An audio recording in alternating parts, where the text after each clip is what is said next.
Chers amis libanais et chers amis français, je n'ai pas l'habitude de revenir sur des critiques qui nous sont faites, mais cette fois-ci, une fois n'est pas coutume, je voudrais vous alerter sur une manipulation affligeante et tellement révélatrice qui concerne un sujet pourtant absolument essentiel.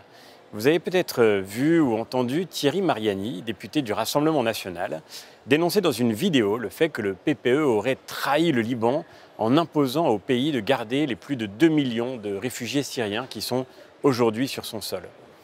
La résolution que nous avons votée aujourd'hui au Parlement ne demande pas en effet que les réfugiés syriens puissent revenir dans leur pays. Et c'est en effet une catastrophe pour le Liban. C'est d'ailleurs la raison pour laquelle notre groupe n'a pas soutenu ce texte. Mais pourquoi en sommes-nous arrivés à ce résultat?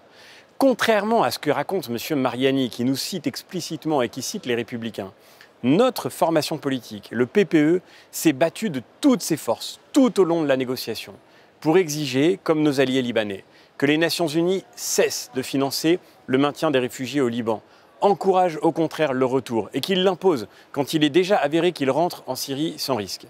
Notre position est claire et constante sur ce sujet.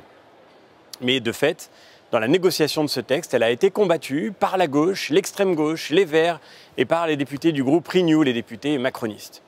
La mention de ce texte que cite Thierry Mariani, c'est exactement celle que nous avons combattue. Nous aurions pu l'emporter si nous avions eu plus d'alliés, mais dans ce combat, le seul groupe qui nous a soutenus, c'est celui des conservateurs. Où était le Rassemblement national? Absent. Monsieur Mariani vient maintenant se plaindre que la ligne que nous défendions a perdu. Et elle a perdu parce que ni lui, ni aucun des 62 collègues de son groupe n'a rien fait pour la soutenir. Mais c'est une constante, vous savez, la semaine dernière j'étais à une réunion importante à Bruxelles sur la situation au Liban. Je suis intervenu longuement pour dire le coût humain immense que représente cette crise des réfugiés syriens pour le peuple libanais. Parce que nous la prenons au sérieux cette crise.